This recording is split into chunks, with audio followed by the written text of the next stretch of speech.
ቺን ምልክት ብዙ ጊዜ በተለይም ማትስና ፊዚክስን የመሳሰሉት ሳብጀክቶች ላይ ታችኋት ሊሆን ይችላል። ዛሬ በሁለት ቀላል ምሳሌዎች ምን እንደሆነች አንድ ባንድ አብረን የምናይ ይሆናል። ይሄን ምልክት ሲግማ ወይንም ደግሞ ሰሜሽን ኖቴሽን ብለን እንጠራዋለን። አሁን እንደማሳያችሁም ነገሮችን ደጋግሞ መደመር ስለሆነም ሪፒትድ አዲሽንም ተብሎ ይጠራል። ምልክቱን ሪፕሬዘንት የምታደርግልን ሲምቦሏ ማለት ነው የግሪክ ሌተር ስትሆን ሲግማ ትባላለች። ቫሪየብሏን ወይንም ተለዋዋጯን ኢንዴክስ ስንላት መጀመሪያ ላይ ከስር የምትገባው ቫልዩ ፈርስት ቫልዩ፣ ከላይ ያለችዋ ደግሞ ላስት ቫልዩ ትባላለች።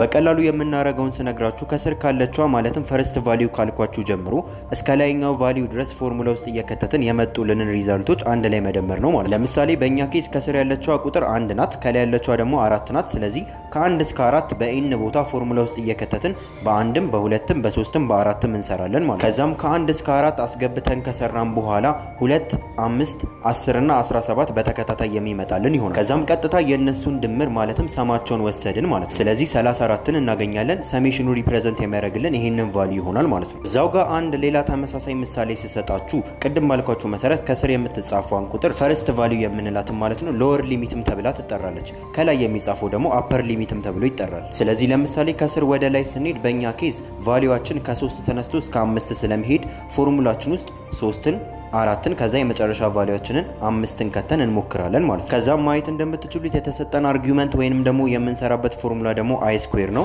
ስለዚህ ሶስቱንም ቁጥሮች ስኩዌር እናደርጋቸዋለን ማለት ነው። ስኩዌር ካደረግናቸው በኋላ ደግሞ ቀደም እንዳልኳችሁ ቀጥታ ድምራቸውን መውሰድ ነው ማለት ነው። ስለዚህ የ3 ስኩዌርን የ4 ስኩዌርን እና ከዛ በኋላ ደግሞ የ5 ስኩዌርን ከወሰድን በኋላ ሶስቱን ደምረን የሚመጣልንን ቫልዩ 50 ብለን በምታዩት መልኩ እናስቀምጠዋለን ማለት ነው።